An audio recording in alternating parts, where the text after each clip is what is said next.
TunePocket.com.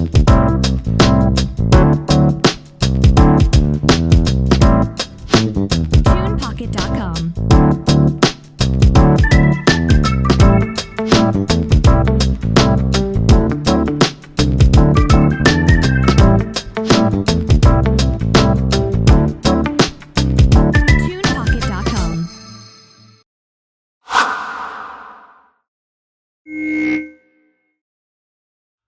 Good day, and welcome to another episode of the Sean Farrell Podcast. I am Sean Farrell. God is great all the time. All the time, God is great. Let's get right to it. So, what not to say when someone is struggling with their mental health? These are the list of the things that you should not say first. Things could be worse. Just try to think positive. But your life is so great. You have nothing to be sad about. It's not as bad as it seems. Try to snap out of it. Everyone feels this way sometimes. You'll get over it. Try to cheer up and smile. Don't take things so seriously. Maybe if you didn't blank, or have you tried blank? Maybe it's all in your head, but you don't seem depressed or sad or anxious. Those are things you should not say versus supportive things that you should say. No matter what, I'm here for you. This sounds really hard. How can I help or support you? I'm here to listen. If you want to talk, it's okay to feel what you're feeling. This is not your fault. You're doing the best you can, and that is enough. Healing takes time. It's okay to move at your own pace. I'm proud of you for making it. Okay? So,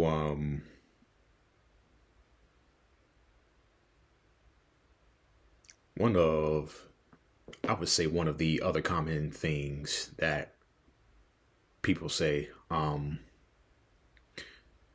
for people who aren't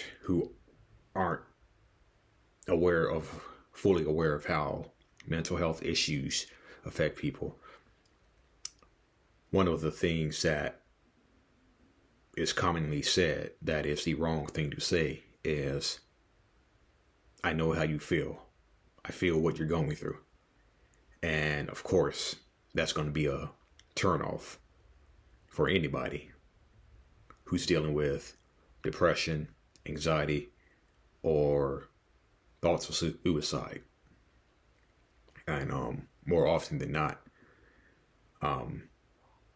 that person will probably say, it's kind of like,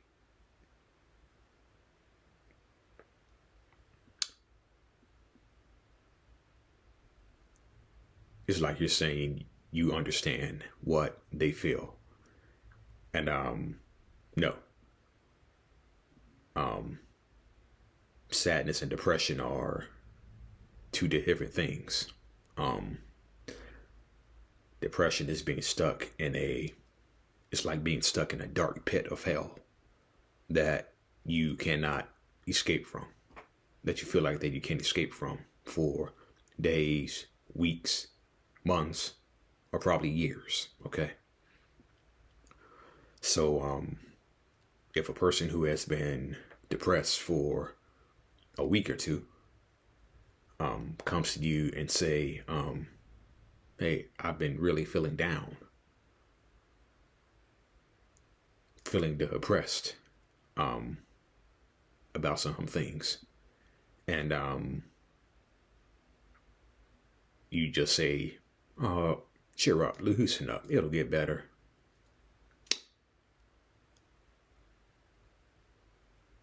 How do they know?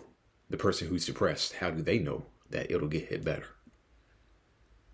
How do they know it'll get better when they've had to hold on to these feelings that they've been feeling? How do they know it'll get better? Because they've been forced to hold these feelings because of a fear of people not understanding where they're coming from. Okay. Um, the one the one thing that you shouldn't say, everyone feels this way sometimes. Okay. Okay. Everybody can feel sad for a day or two. Okay. You can feel down for a day or two. One day. And then after a day or two, you're back to normal. No. Maybe a temporary moment of sadness. You know. And you're back to normal. But depression is a totally different monster, okay? When trying to support someone with depression, you just can't say any old thing, okay? As opposed to sadness lasting for a day, 24 to 48 hours, as opposed to depression, where you're stuck in the pit of hell for 2 weeks, as opposed to 2 days, okay? And so, it's what people call toxic positivity, okay? You think you're saying the right thing,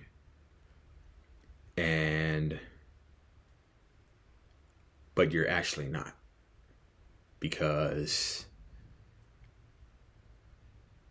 you truly don't understand the difference between sadness and depression, okay? And so, just like I had a friend who she was struggling to get out of bed one day. She was really struggling to get out of bed one day.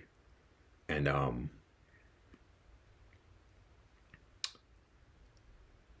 she was struggling, and her husband helped her. And her husband stood by her and helped her through her whole through the whole ordeal. He did things for her.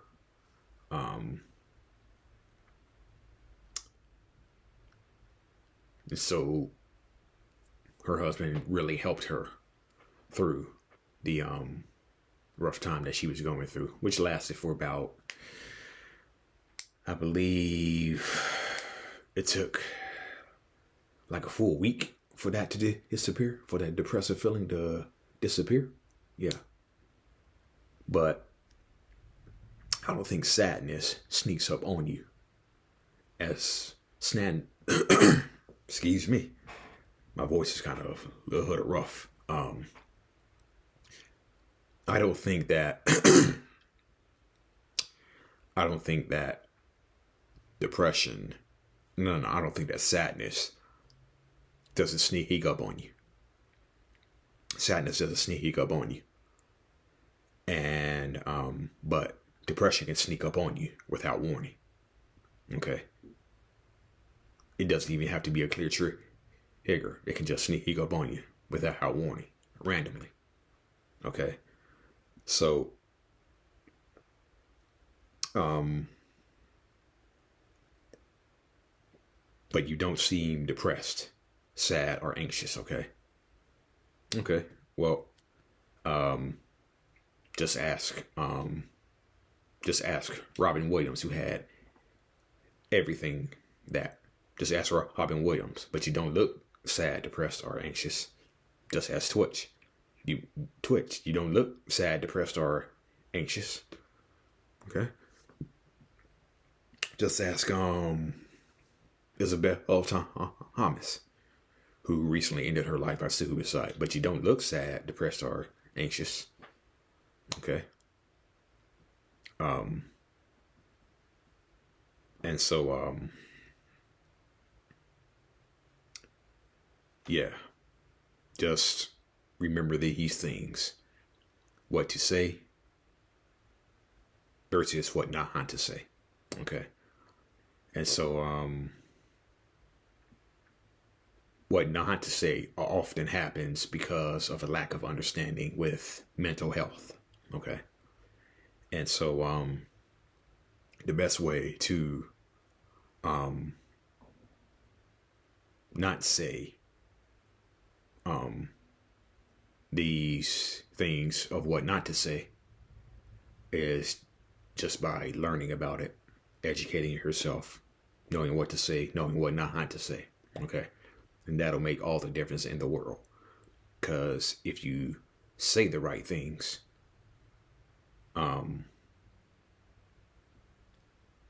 if you say the right things, then that'll open the door for them to open up to you even more. Okay.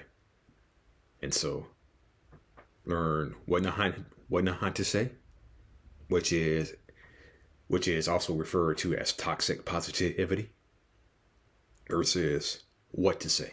Okay. So yeah. All right. That's it. And that's all for the Sean Farrell podcast. I am Sean Farrell. I am out of here. God is great. Peace out and see y'all on the next one.